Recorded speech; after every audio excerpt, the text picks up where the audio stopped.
Harap tenang, karena Anda sedang mendengarkan Bisik, Bincang Asik Konservasi.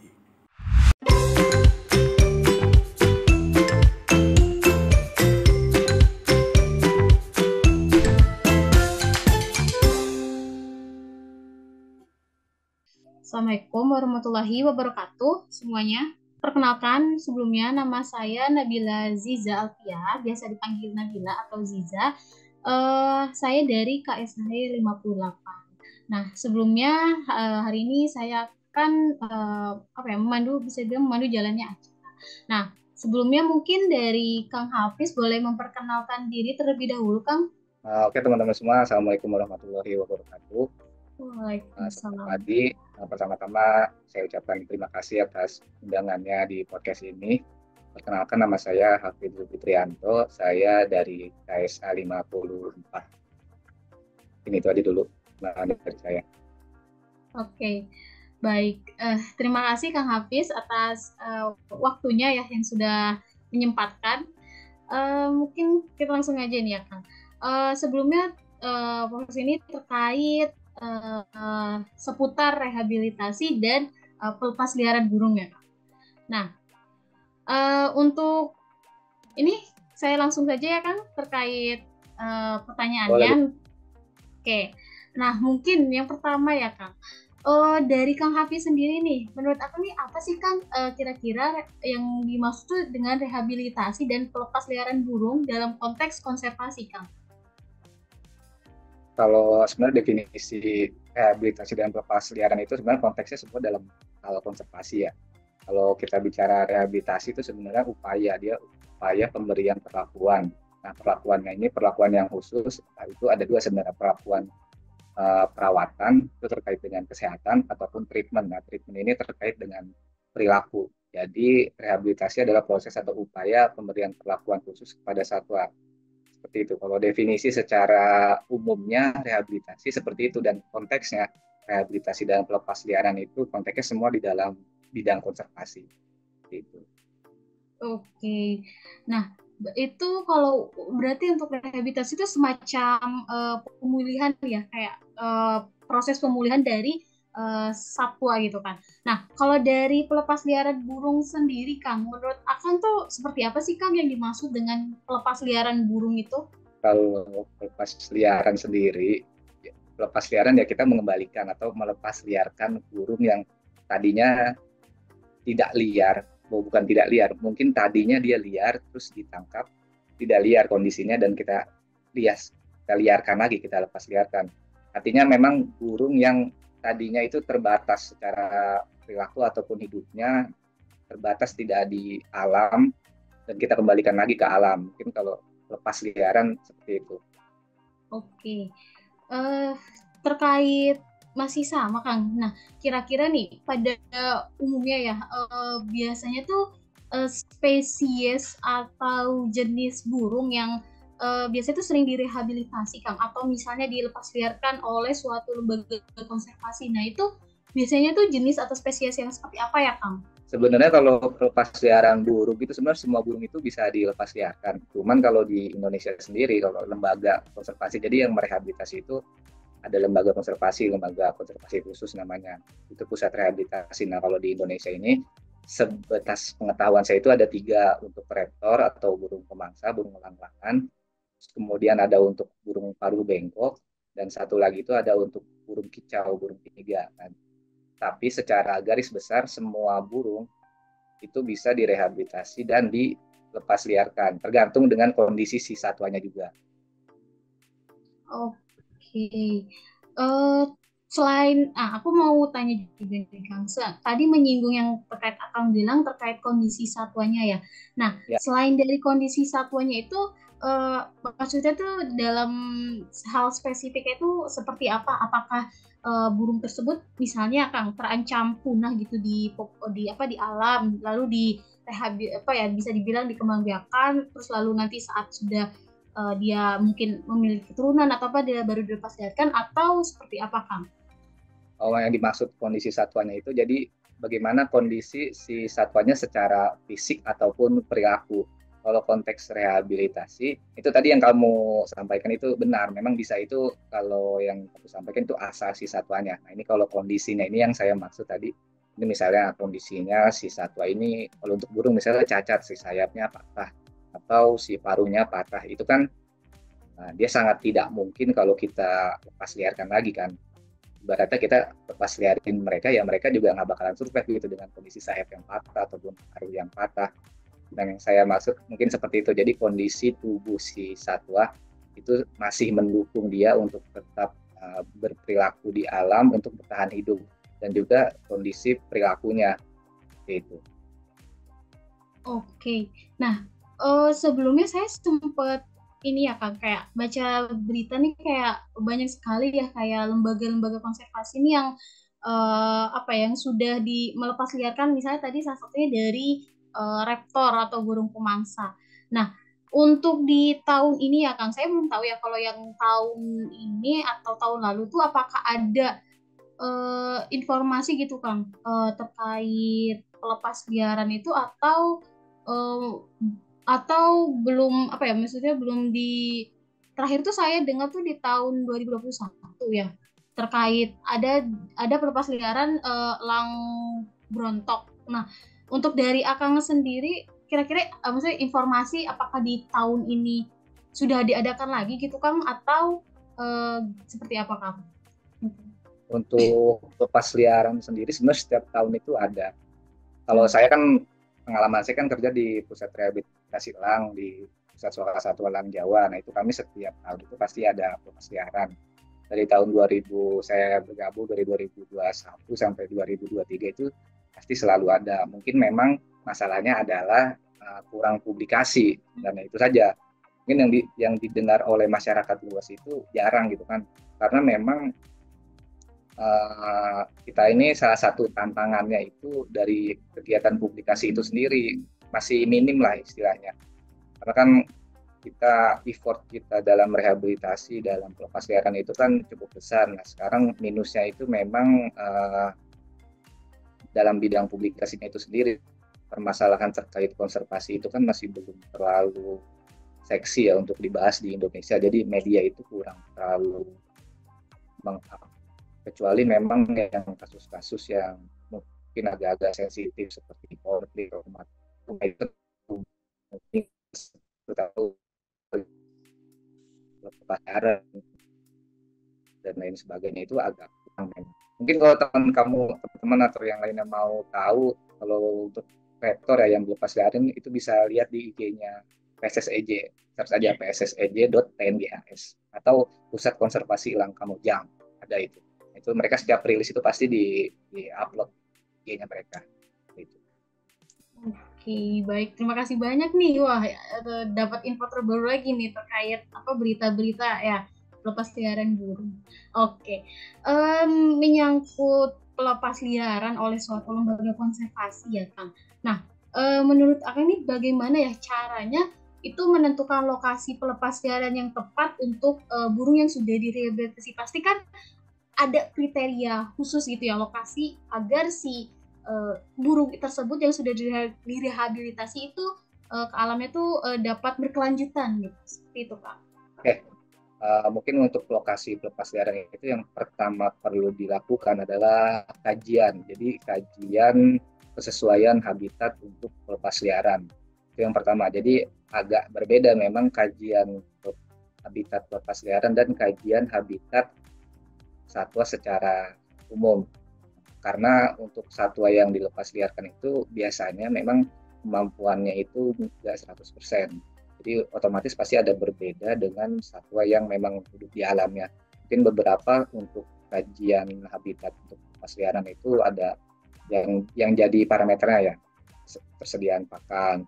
Sama kedua ada karakteristik habitat. Jadi karakteristik si habitat ini disesuaikan dengan si jenis satwanya yang dilepas liarkan. Misalnya satwanya hidupnya di ketinggian berapa, terus dia sukanya di tipe habitat seperti apa, ketutupan lahannya, apakah dia sukanya di hutan alam, hutan sekunder, atau di lahan yang dekat dengan lahan pertanian. Itu kita jadikan patokan untuk karakteristik habitat yang disukai oleh spesies tersebut. Kemudian ada kompetitor. Nah, ini yang penting juga nih. Jadi jangan sampai satwa yang kita lepas liarkan itu tidak survive karena ada kompetitornya, ataupun justru yang di alamnya itu jadi nggak survive gitu karena yang kita lepas liarkan tadi.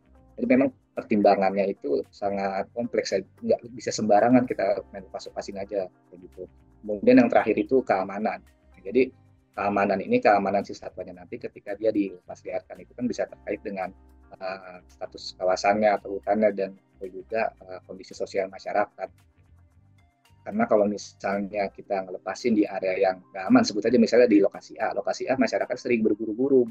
Kalau kita lepasin ke sana kan sama aja bohong gitu, nanti juga diburu-buru lagi, gitu. Balik lagi ke kita ujung-ujungnya kan itu. Jadi mungkin ada beberapa hal tadi seperti kesediaan pakan, ketersediaan habitat, ada kompetitor dan keamanan.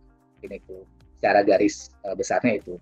Oke, berarti sangat penting sekali ya untuk menentukan lokasi pelepas liaran itu, jadi tidak sembarangan seperti itu ya, karena agar itu tadi terhindar dari yang misalnya kayak perburuan gitu kan. Jadi jangan kayak burung kita udah direhabilitasi nih susah payah gitu mengeluarkan dana dan lain sebagainya, tapi saat dilepas liarkan burungnya ternyata diburu kembali kan sama saja gitu kan ya. Oke, selanjutnya terkait tadi pelepas liaran burung ke habitat liar. Nah, dampaknya nih Kang, pasti di lingkungan, misalnya di lingkungan tersebut sudah sesuai kriteria yang Akang sebutkan. Nah, akan tetapi pasti ada saja bisa dibilang burung liar lainnya gitu, atau burung pemangsa lainnya. Nah, itu dampaknya nih seperti apa ya Kang terhadap si burung yang sudah direhabilitasi ini gitu? Ya, mungkin untuk kita mengembalikan atau melepas liarkan satwa ke alam itu tujuan utamanya itu sebenarnya ada dua. Itu pertama menguatkan populasi ataupun membangun populasi yang ada.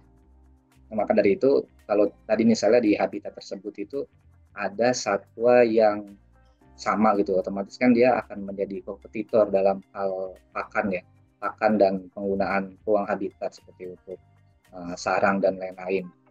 Maka dari itu sangat penting untuk kita tadi dalam menentukan lokasi lepas liaran, dan yang paling utama tujuan kita itu apa? Kita mau menguatkan populasi atau mau membangun populasi. Misalnya menguatkan populasi di suatu lokasi sudah ada nih misalnya elang, cuman ada 1 ekor.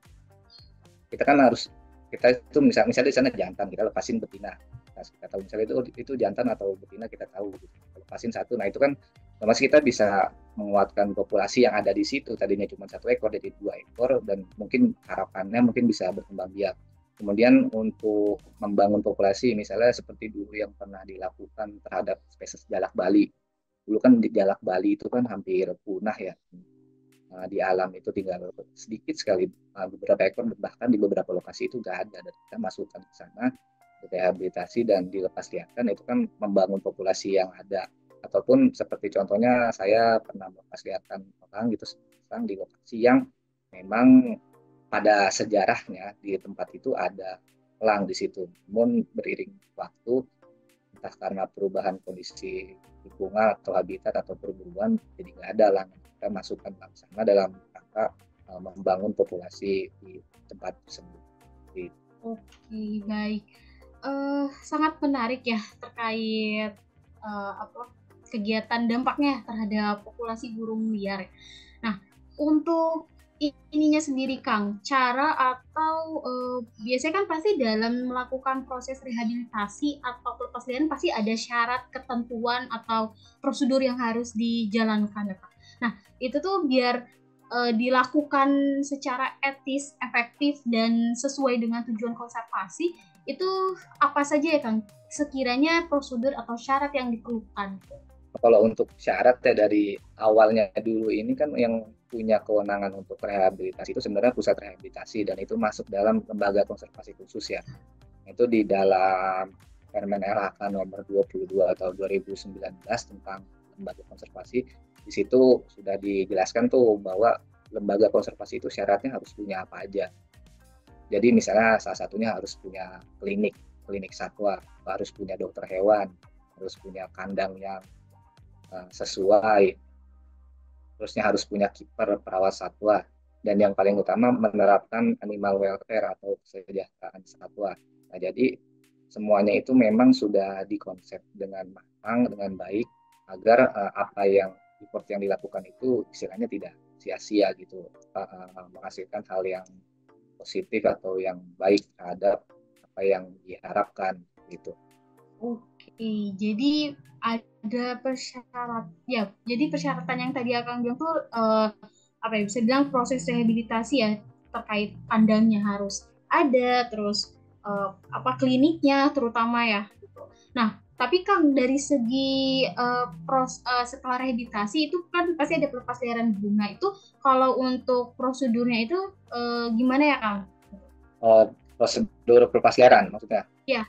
Ya, yang pertama untuk prosedur pelepasliaran pasti kita penentuan lokasi pelepasliaran, tadi kajian habitat dan lain sebagainya.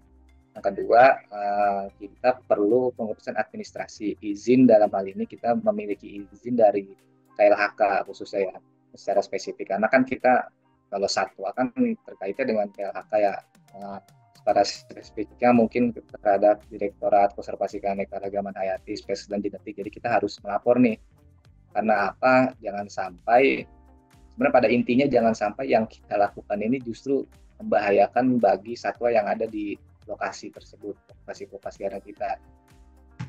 Jadi kan kajian-kajian itu penting untuk dilakukan untuk sebagai acuan bahwa yang kita lakukan ini justru tidak membahayakan.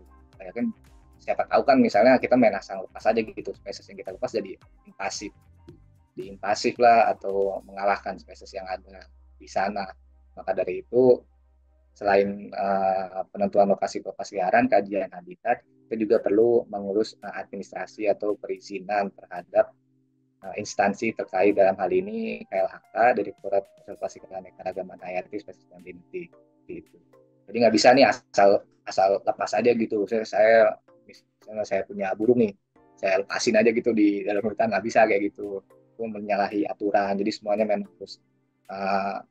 harus bukan sesuai aturan ya, ada etikanya lah istilahnya, bisa sembarangan, karena yang kita lakukan ini berkaitan dengan makhluk hidup, nah itu yang kita ingin lepas liarkan atau yang ada di alam, kaitannya itu sangat luas. Baik Kang, tadi menyambung dengan yang Akang bilang, kan kita tidak boleh sembarangan ya untuk melepas liarkan atau bahkan merehabilitasi sebelum, jadi ada tata cara atau etikanya sendiri. Nah, untuk itu saya penasaran kan, siapa saja sih Kang yang dapat melakukan kegiatan proses rehabilitasi dan pelepas liaran burung itu Kang? Kalau untuk yang dapat melakukan rehabilitasi dan pelepasliaran mungkin secara garis besarnya itu ada lembaga konservasi khusus tadi, pusat rehabilitasi. Yang itu pusat rehabilitasi kan ada yang bawah pemerintah ataupun batas swadaya masyarakat, atau kemudian selain itu biasanya balai KSDA atau balai konservasi itu mereka punya rescue unit, punya pusat penyelamatan satwa sendiri. Biasanya mereka juga bisa melepasliarkan satwa. Ini memang yang melepasliarkan itu sudah punya kerjasama lah istilah gitu, punya izin dan legal gitu, nggak asal-asal saja. Kemudian juga ada juga penangkaran, kan memang kalau dalam undang-undangnya kan penangkaran itu 10% itu wajib dilepasliarkan. Nah, dalam penerapannya itu penangkaran yang dilepasliarkan itu biasanya berkoordinasi dengan instansi terkait, dalam hal ini mungkin Balai KSDA dan Direktorat Pertanian SG gitu. Jadi semuanya memang harus sesuai aturan tadi dan etika yang tadi saya sampaikan gitu, supaya yang diharapkan dari kegiatan peliharannya itu tercapai gitu dan tidak sia-sia yang dilakukan. Oke. Itu tadi berarti lembaga konservasi mulai dari BKSDA ya Kang. Nah, terkait ini Kang, kalau semisal aku bukan pernah dengar, memang ada banyak seputar kayak organisasi atau komunitas gitu Kang. Nah itu atau kelompok masyarakat gitu Kang, terkait dia juga melakukan rehabilitasi atau pelepasan. Nah itu tanggapan Akang kira-kira seperti apa Kang? Kalau komunitas atau kelompok masyarakat, kalau yang sejauh pengetahuan saya ya, sependek pengetahuan saya itu biasanya mereka kerjasama dengan izin atau kerjasama dengan balai KSDA, balai sumber daya alam di daerah mereka masing-masing. Biasanya seperti itu. Itu kalau yang legal biasanya. Kalau yang ilegal itu ada aja kadang yang main asin aja tuh. Karena banyak di daerah kita itu orang niatnya baik gitu, niatnya baik, tapi kan niat baik harus disertai dengan pengetahuan juga gitu, agar yang tujuan baiknya itu tidak sia-sia gitu. Karena dalam beberapa kasus gitu ada yang di daerah Jawa Timur atau Jawa Tengah saya lupa, itu ada yang pernah ngelepasin burung lovebird gitu. Lovebird ini kan bukan spesies asli kita dan dia udah didomestikasi gitu, dia aslinya dari Afrika misalnya. Itu kan kalau sampai dia bisa survive dan membangun populasi itu kan jadi invasif gitu, bisa mengancam satwa yang ada di kita secara langsung.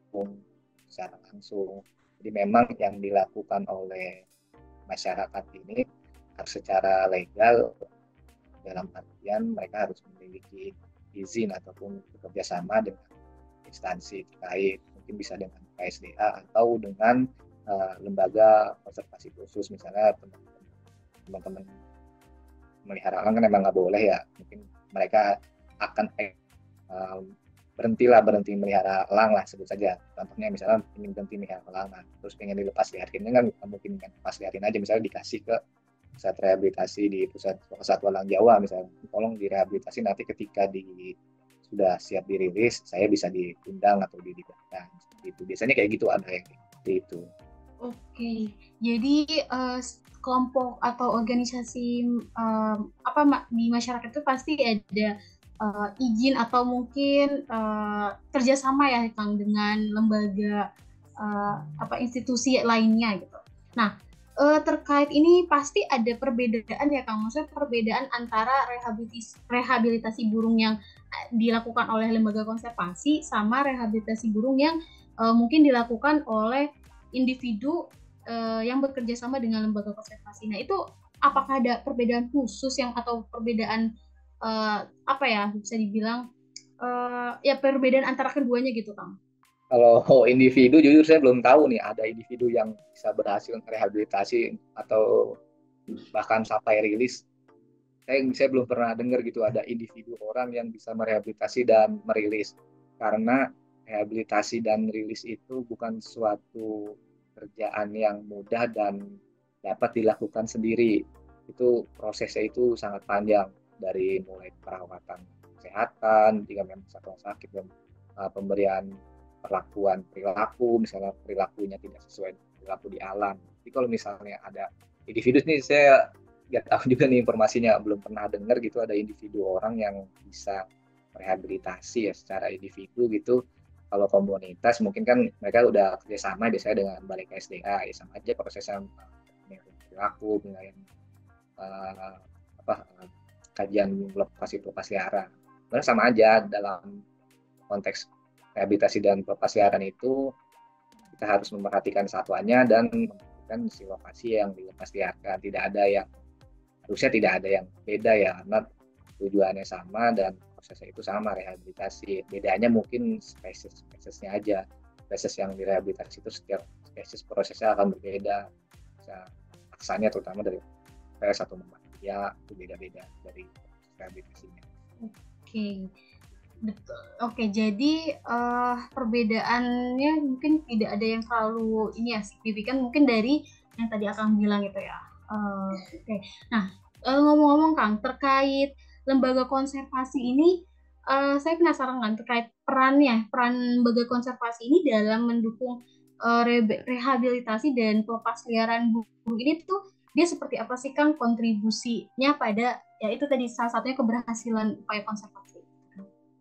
Sebenarnya itu bukan perannya ya, memang tugasnya. Jadi fungsi dan tujuannya itu pusat rehabilitasi itu ya dia lembaga konservasi khusus pusat rehabilitasi itu memang tugasnya dia, fungsi utama dia adalah merehabilitasi satwa yang akhirnya nanti akan dilepasliarkan. Sebenarnya seperti itu untuk lembaga konservasi itu. Kan lembaga konservasi kan banyak ya, ada yang khusus, ada yang umum. Untuk yang pusat rehabilitasi itu kan khusus dan memang tujuan dia merehabilitasi gitu. Jadi nggak ada apa ya nggak ada perbedaan intinya kayak gitu. Oke, baik. Eh, Ngomong-ngomong Kang, terkait pasti dalam suatu apa ya proses gitu kan, pasti ada aja tantangan gitu kan, atau mungkin permasalahan-permasalahan yang dihadapi gitu kan dalam proses merehabilitasi dan melepasliarkan burung itu. Nah, dari Akang nih yang sudah mungkin punya pengalaman ya Kang, mungkin sebelumnya itu seperti apa ya Kang sekiranya? Ini yang pertama kalau untuk tantangannya dari si satwanya yang pertama karena kan satwa yang masuk ke pusat rehabilitasi itu macam-macam kondisinya. Masih secara fisik utuh, nggak ada cacat sama sekali, ada yang masuk ke pusat rehabilitasi dalam kondisi sakit parah, ada yang masuk dalam kondisi cacat, kemudian itu secara fisik, secara kesehatan lah, kesehatan kemudian dari segi perilaku, kadang ada satwa yang datang atau masuk ke rehabilitasi dalam kondisi dia perilakunya menyimpang, itu dia udah nggak udah apa yang tidak seperti satwa satwa liar yang di alam, itu saja lah misalnya jinak, gitu, jinak terbiasa dengan manusia gitu, itu kan menjadi tantangan untuk proses rehabilitasi gitu. Berdasarkan pengalaman saya gitu, itu kan effort yang diberikan untuk misalnya dalam segi kesehatan, perawatan, pemeriksaan, itu kan menjadi panjang prosesnya gitu untuk pertama mengembalikan si kondisi kesehatan satu. Kemudian secara kalau dari segi perilaku kita kan harus memberikan treatment gitu, melatih si satwa ini supaya dia bisa berperilaku selayaknya satwa liar di alam, yang secara garis besar kan kalau satwa liar di alam itu kan respon terhadap manusianya kan justru menjauh ya, bukan mendekat. Itu kemudian ada di lokasi pelepas liaran. Jadi dari segi satwanya, kemudian dari dalam proses rehabilitasi, kemudian dari segi proses pelepas liaran itu tantangannya mungkin lokasi pelepas liaran itu, dalam menentukan lokasi pelepas liaran itu prosesnya panjang dan memakan biaya yang besar. Memang dari awal dari proses rehabilitasi dan pelepas liaran itu pasti memakan biaya yang besar ya. Apalagi dari proses pelepas liaran itu kita nggak, kadang kita survei nih ke satu lokasi, nah itu nggak langsung lokasi itu ini cocok, nggak, kadang memang tidak cocok kita cari lagi di tempat lain. Salah satu lokasi seminimal mungkin itu kita mengambil data kajian habitat itu 3 hari lah.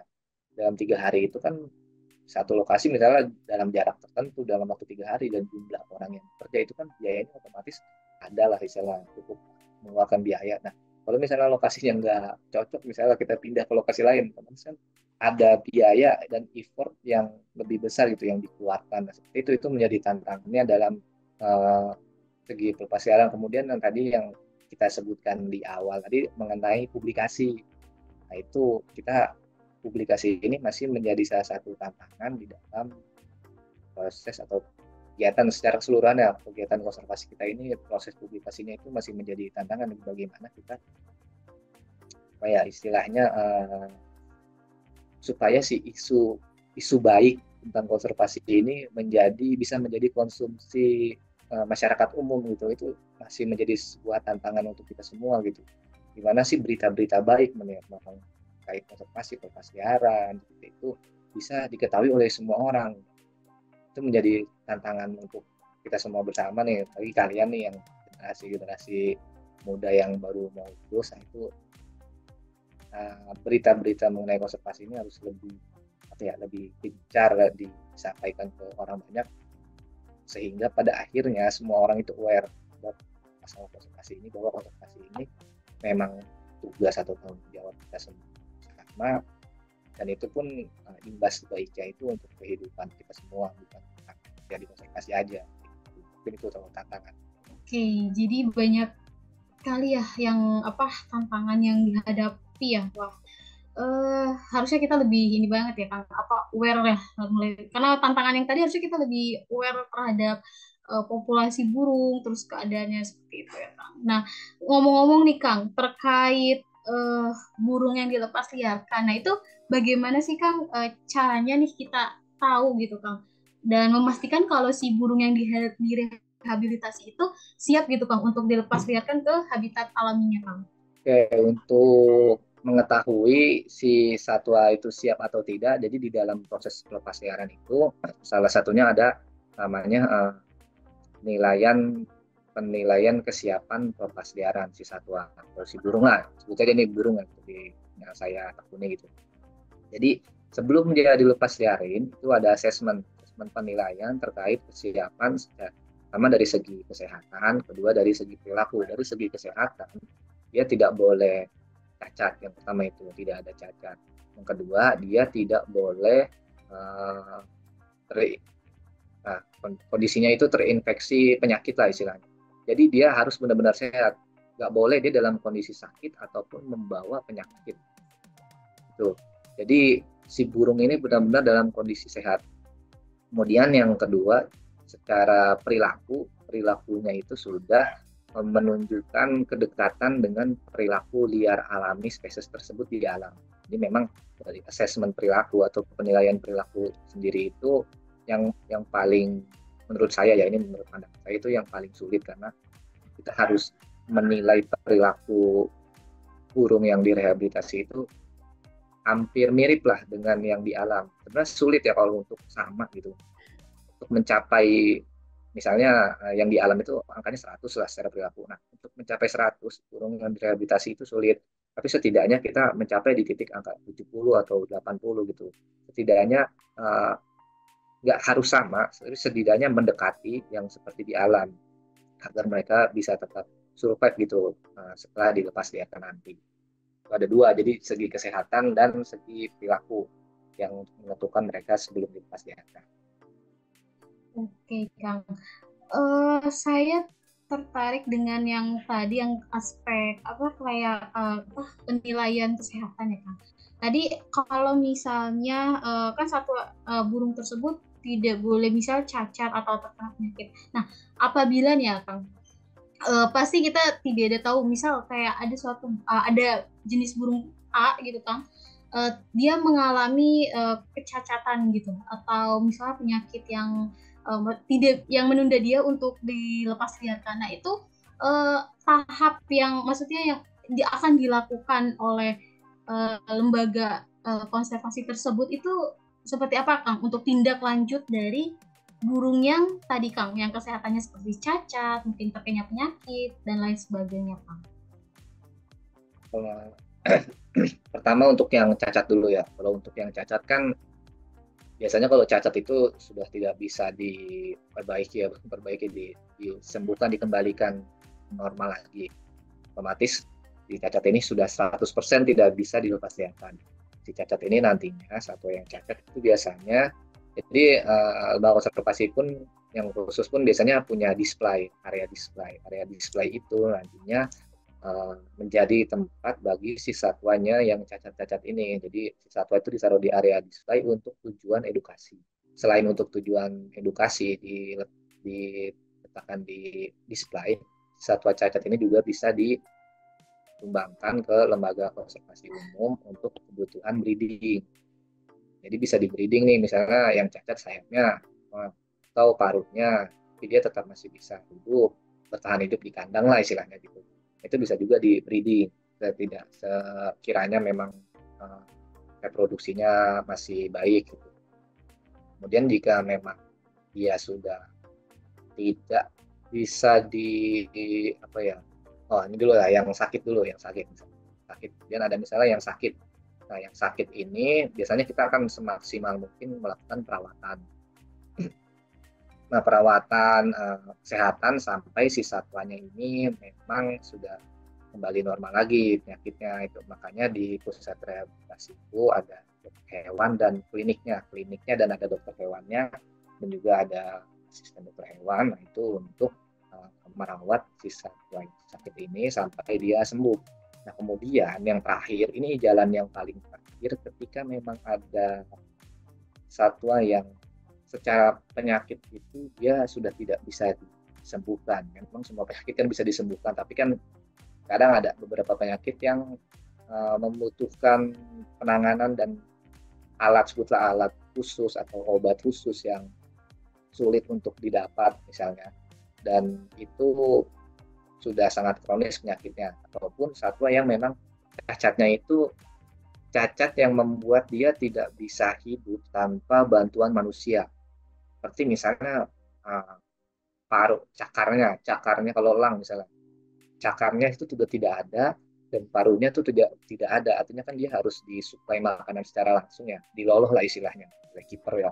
Nah itu kan dia tidak bisa bertahan hidup tanpa bantuan manusia. Nah jadi dua aspek tadi yang memang dia secara penyakit tidak bisa disembuhkan, dan secara fisik cacatnya itu yang tidak bisa dia hidup secara mandiri, itu bisa dia ditidurkan itu istilahnya di euthanasia, namanya istilahnya euthanasia. Di euthanasia itu, nah itu memang harus sesuai tadi syaratnya dua, dia secara kalau penyakit dia sudah tidak bisa disembuhkan, dan kalau cacatnya itu dia tidak bisa hidup tanpa bantuan dari manusia. Nah, jadi kita tidurkan saja, karena kalau tidak ditidurkan itu akan menyulitkan dia juga, menyiksa dia hidup. Jadi dia hidup di dalam penderitaan lah istilah. Ini bukannya mengambil hak prerogatif Tuhan untuk cabut nyawa ya, tapi dari yang mungkin memang sebaiknya dilakukan seperti itu supaya dia tidak menderita. Nah, itu prosesnya pun pertimbangannya panjang, jadi nggak semata-mata ini langsung kita euthanasia, bisa. Itu izinnya itu harus jelas dari Direktorat KKHSG, itu izinnya harus ada izin dari pemerintah lah istilahnya. Di KLHK itu ini harus diizinkan, kita menjelaskan si satwanya seperti ini kondisinya dan itu harus dieuthanasia. Oke, misalnya baru kita euthanasia. Sejauh ini sih saya belum pernah melakukan euthanasia karena memang itu opsi paling terakhir. Jadi opsinya adalah dua, dia ketiga di display sebagai edukasi, di breeding di lembaga konservasi umum, atau tadi yang paling terakhir ditidurkan. Oke Kang, wah jadi pengetahuan baru lagi nih, berarti yang tahap terakhir itu adalah opsi paling terakhir ya Kang. Wah, tapi semoga saja tidak ada hal seperti itu ya Kang, gitu. Lagi bisa diselamatkan kalau tidak. Ya Kang, kenapa? Ya amin, jangan sampai ada yang harus ditidurkan gitu. Iya. Sedih kita jadinya kalau yang ada kayak gitu. Oke. Baik Kang, seputar tadi tahap tindak lanjut terhadap satwa yang memiliki tadi kesehatan ya. Nah, untuk yang sudah Kang, yang sudah dilepas liarkan, itu berarti kan dia termasuk penilaian kelayakan dia itu baik dari segi kesehatan sama perilakunya dia. Nah, lalu Kang, untuk mengukur keberhasilan program rehabilitasi dan pelepasliaran burung setelah dilepas itu seperti apa Kang? Misalnya indikator mungkin atau parameter yang kalau program tersebut tuh berhasil gitu, sudah melepasliarkan burungnya. Nah, sebenarnya kalau tujuan utama dari program rehabilitasi dan pelepasliaran itu secara utama yang paling tingginya ya, tujuan utamanya itu si satwa dapat membangun populasi baru, artinya si satwa dapat berkembang biak di alam. Itu strata paling tingginya lah yang diharapkan. Kemudian kan untuk mencapai hal tersebut kan prosesnya itu nggak pendek lah, panjang ya. Nah, dan seminimal mungkin yang paling pertama kita lakukan adalah memastikan si satwa ini bisa survive di alam. Itu saja dulu. Yang paling pertama dilakukan, kita memastikan si satwanya ini survive di alam. Setelah dia survive di alam, kemudian kan dia bisa belajar untuk mencari pasangannya, untuk membangun populasi, berkembang biak. Yang paling pertama itu, yang paling awal adalah memastikan si satwa survive. Bicara hasilnya pasca pelepasliaran. Jadi setelah pelepasliaran ini ada namanya monitoring pasca rilis. Jadi satwa yang setelah dilepasliaran itu nggak semata-mata kita lepasin terus kita pulang, enggak. Jadi kita pantau terus. Nah, kalau secara pemantauan itu minimal 7 hari. Minimal 7 hari, dan itu kalau maksimalnya ya kita bisa sampai ngelihat dia berburu. Kalau saya secara pribadi, saya pernah melihat yang elang yang saya lepas liarkan itu berburu di hari ketiga. Tuh. Nah, setelah dia terlihat berburu, biasanya kalau misalnya dananya memang minim nih, kan kadang ada yang dananya kegiatan pasti dananya besar, ataupun dukungan dananya sedikit. Misalnya dukungan dananya sedikit, kita udah lihat dia bisa berburu di hari ketiga, ya baru kita bisa pulang. Itu kita bisa, artinya kita yakin lah ini bisa, dia sudah bisa berburu di alam, otomatis dia udah bisa survive lah. Ada juga yang, jadi tergantung juga, kadang ada yang sampai memang dia pengamatan itu lama, berbulan-bulan atau bertahun-tahun, dengan tadi sampai dia membangun populasi, itu ada dilakukan di luar negeri dan di Indonesia pun pernah dilakukan itu oleh LSM misalnya. Di Pulau Kotok itu sampai si elang bondolnya itu dia berkembang biak, spesiesnya elang bondol dia sampai berkembang biak di alam. Dan itu kan, jadi kalau monitoring pasca rilis itu disesuaikan dengan dukungan dana dan tujuan kita. Kalau tujuannya hanya sampai dengan memastikan si elang tersebut survive, ya patokannya seminimal mungkin kita melihat dia berburu seperti itu. Atau kita melihat dia melakukan perilaku-perilaku yang memang perilaku itu tidak bisa dilakukan kalau dia tidak memiliki energi yang besar. Contohlah, misalnya kita dalam satu minggu pengamatan kita nggak ngeliat nih dia, nggak ketemu sama dia nih dia lagi berburu, karena kan di hutan yang luas kan nggak mungkin mudah kan, apalagi buru kan. Tapi di suatu waktu dalam 1 minggu itu kita melihat dia berperilaku terbang atau soaring yang memang salah satu perilakunya misalnya berputar atau apa ya istilahnya bulating ya, atau itulah ada istilah-istilah dalam perilaku terbang lah, yang isinya perilaku tersebut itu membutuhkan energi. Jadi nggak mungkin kan kalau dia nggak makan gitu, atau nggak mungkin nih, oh dia nggak mungkin nggak makan kalau perilaku kayak gitu, berarti dia kan udah bisa berburu gitu. Jadi memang kita harus tahu tujuan kita apa, tapi pada akhirnya memang pada utamanya tujuan pelepasliaran itu dia satwa itu mampu membangun populasi. Ada juga tambahannya informasi dalam proses monitoring pasca rilis itu kita bisa menggunakan secara manual ataupun menggunakan bantuan teknologi. Bantuan teknologi biasanya pakai GPS polar atau radio polar. Kalau di Indonesia sendiri itu sudah ada yang pakai GPS polar. Mungkin teman-teman pernah dengar kan, misalnya harimau udah dipastikan menggunakan GPS polar seperti yang baru dilakukan beberapa hari yang lalu. Atau gajah dipastikan, atau gajah pakai GPS polar. Nah, di burung pun bisa pakai GPS polar atau radio polar itu untuk memantau pergerakan dia seperti apa. Yang pernah saya lakukan itu pasang GPS polar itu dia sampai 6 bulan datanya masuk, dan yang 2 kali, yang pertama itu sampai 13 minggu, yang kedua itu sampai dengan 6 bulan itu datanya masuk. Nah, datanya masuk tuh bukan berarti si elangnya mati ya, bisa aja si GPS-nya justru yang mati, karena produsen GPS itu bukan di Indonesia dan jarang yang uji coba di Indonesia, jadi bisa saja alatnya memang yang mati dengan kondisi iklim dan kondisi di lapangan bukan di Indonesia seperti itu. Begitu. Kait dengan pelepasliaran tujuan utamanya. Oke, Kang. Jadi ya itu tadi banyak sekali yang harus dimonitor ya setelah dilepas liarkan itu. Jadi tidak semata-mata dilepas liarkan sudah begitu saja. Oke. Lanjutnya kan tadi terkait yang lembaga konservasi dan apa yang kelompok masyarakat itu kan yang harus mereka saling bekerja sama kan. Nah, itu bagaimana Kang agar si komunitas tersebut ini dan lembaga konservasi ini dia bekerja sama terus sehingga proses rehabilitasi dan pelepasliaran burungnya itu tercapai Kang gitu. Kalau tadi kan mungkin akan dari lembaga konservasinya sendiri ya Kang. Nah ini gimana dengan yang skema yang tadi Kang, yang komunitas lokal bekerja sama dengan lembaga konservasi itu Kang? Kalau ini sebatas pengetahuan saya aja ya, kalau komunitas lokal misalnya mereka mau punya program rehabilitasi dan pelepasliaran misalnya dari hasil breeding, itu bisa mereka komunikasi dengan KSDA. Ya, KSDA kan setiap provinsi ya, BKSDA itu kan di setiap provinsi ada, jadi mereka bisa komunikasi dengan pihak BKSDA, kalau kami tuh ingin melakukan pelepasliaran, ingin arahannya, atau tindak lanjutnya seperti apa yang perlu dilakukan. Atau mungkin mau dengan lembaga konservasi khusus, itu bisa datang aja, datang ke lembaga konservasi.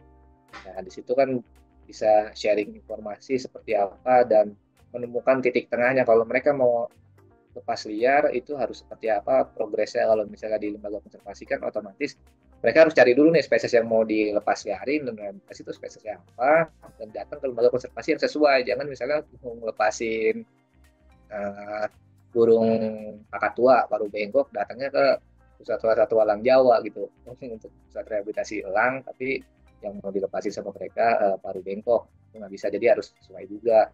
Hanya memang kalau komunitas atau kelompok masyarakat yang ingin melepasliarkan satwa itu baiknya memang berkoordinasi dengan BKSDA supaya mereka jelas gitu arahnya kemana. Pasti pun jika memang BKSDA itu mengarahkan ke lembaga konservasi, karena kan lembaga konservasi juga kan terdata oleh BKSDA.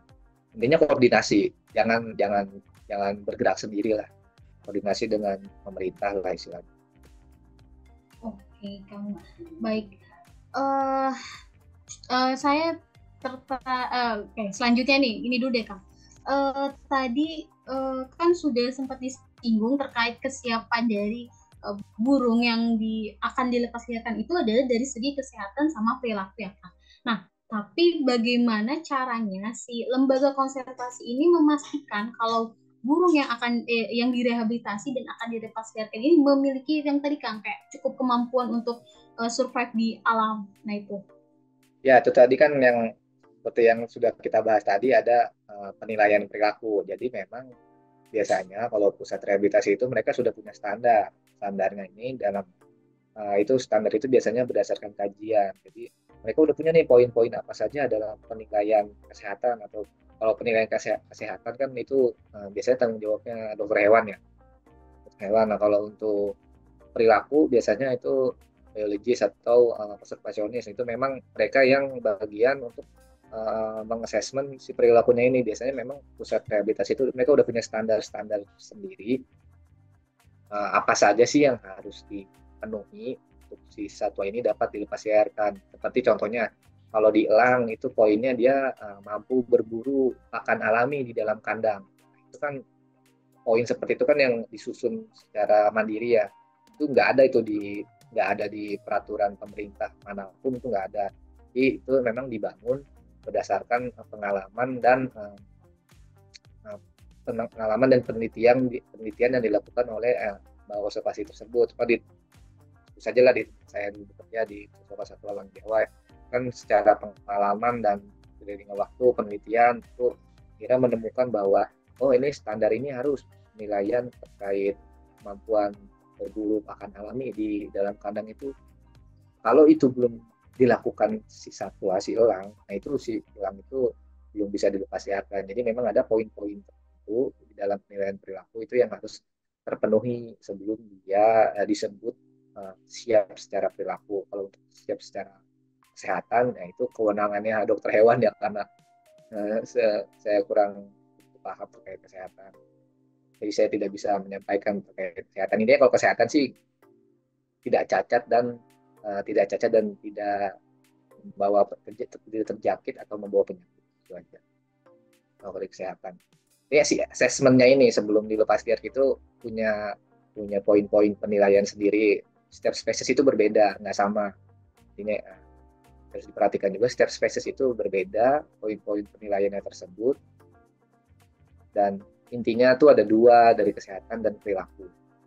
Dan itu disusun oleh si lembaga konservasinya biasanya.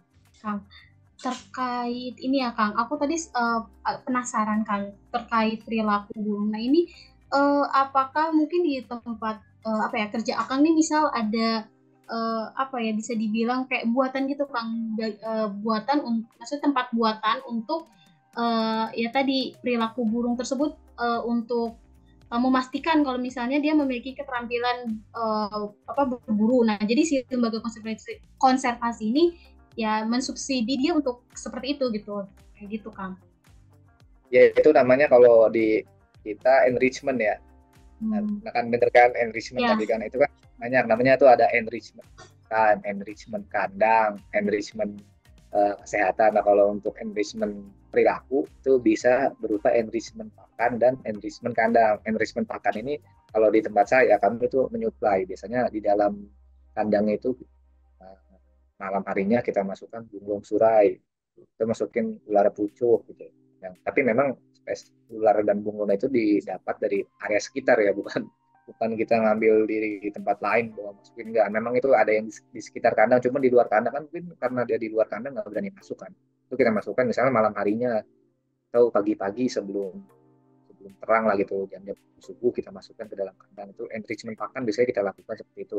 Dan ada juga enrichment kandang, misalnya kita tenggerannya nih kan, kalau burung kan pasti bertengger ya, nah itu kita setting tenggerannya, tenggeran yang tinggi rendahnya itu disetting, itu masuk ke dalam enrichment kandang. Ada juga kadang tenggerannya itu jenis tenggerannya itu spesifik gitu, misalnya kayu apa sembarangan, atau dengan kondisinya seperti apa, tenggerannya bentuknya atau modelnya. Ada salah satunya saya contohkan itu enrichment kandang itu ada yang tenggerannya itu dia diam dan tenggeran yang gerak.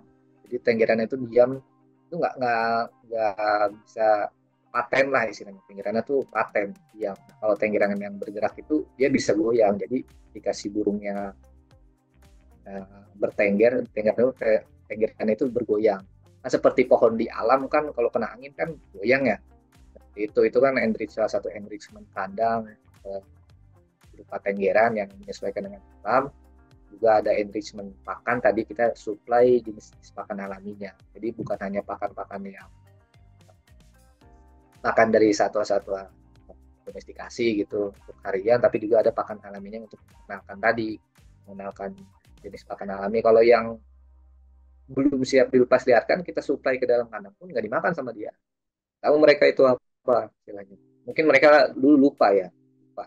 Kan mereka kalau elang kan biasanya itu hasil penegakan hukum ya, peliharaan manusia gitu tadi. Kita diambil tuh dari alam, dipelihara lama gitu, tahun-tahun mungkin mereka lupa itu makan saya gitu, karena dipelihara sama manusia, dikasih makannya daging cicang gitu.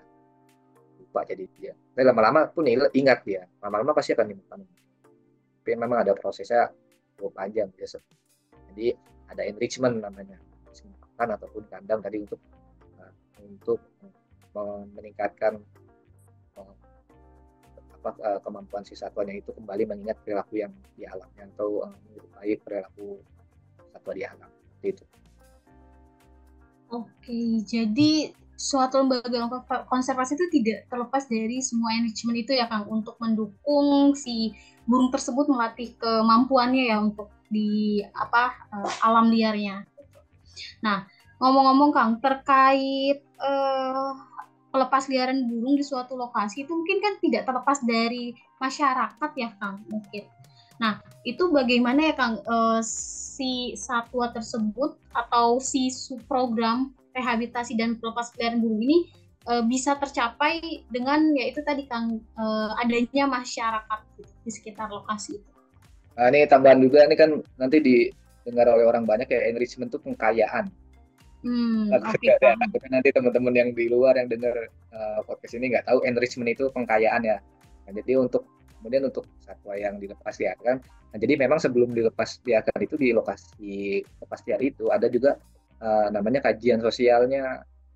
Jadi kita juga melihat bagaimana tipologi masyarakat di sana. Apakah kan ada masyarakat yang memang secara adat atau adat istiadat mereka mendukung gitu, kayak nggak boleh berburu satwa kalau di sini. Nah itu gampang tuh, enak tuh kalau di tempatnya kayak gitu. Masanya sekarang kalau kita melepas liarkan, salah satunya misalnya ada satu lokasi yang ada desa lah, itu ada beberapa desa, ada satu desa yang mereka ya nggak terlalu care gitu terhadap satwa, kayak mereka suka berburu gitu. Itu penting kita lakukan sosialisasi. Di kajian sosial itu kita melakukan sosialisasi sebelum lepas liaran, kayak kita tuh ke masyarakat, biasanya kita ke tokoh-tokoh masyarakatnya, nggak ke seluruh masyarakat, tapi kita mengincar itu ke tokoh masyarakat yang memang punya power lah di kelompok masyarakat tersebut. Kita kasih tahu kita mau lepas liaran, atau bisa mereka kita libatkan. Biasanya kita pas acara lepas liaran itu kita undang adat atau kita undang pemerintah desa. BPS kita undang, atau pernah juga ngundang kayak gubernur atau bupati atau wakil bupati. Nah, nanti mereka akan opening speech gitulah, ngasih pidato lah biasanya saat pas siaran itu mereka bakal nyampein nih ke masyarakat ini bahwa kita harus melestarikan alam, burung ini jangan buru. Nah, itu yang punya power justru seperti itu. Jadi memang orang-orang penting ini perlu kita libatkan dalam upaya konservasi karena mereka yang ibaratnya dipandang oleh masyarakat. Misalnya kayak gitu, makanya kita kalau pas siaran itu diusahakan bisa menghadirkan pejabat daerah gitu. Terutama di lokasi pas siaran. Kalau misalnya memang agak dekat dengan pemukiman, nggak mungkin pas siaran yang dekat pemukiman, tapi misalnya di sekitar situ dalam jarak beberapa kilometer ada desa yang besar, dan juga misalnya terdengar di sana sudah perburuan. Nah, itu penting untuk kita melibatkan masyarakat, terutama orang-orang yang memang dipandang di kalangan masyarakat tersebut, agar pesan dari pelepas siaran itu tersampaikan ke masyarakat secara luas di daerah tersebut, kayak gitu. Baik, Kang. Jadi tadi ya ada tambahan terkait kajian sosial. Nah, itu mungkin salah satu yang terpenting ya gitu bagi ya itu tadi kesuksesan dari program rehabilitasi dan pelepasliaran burung.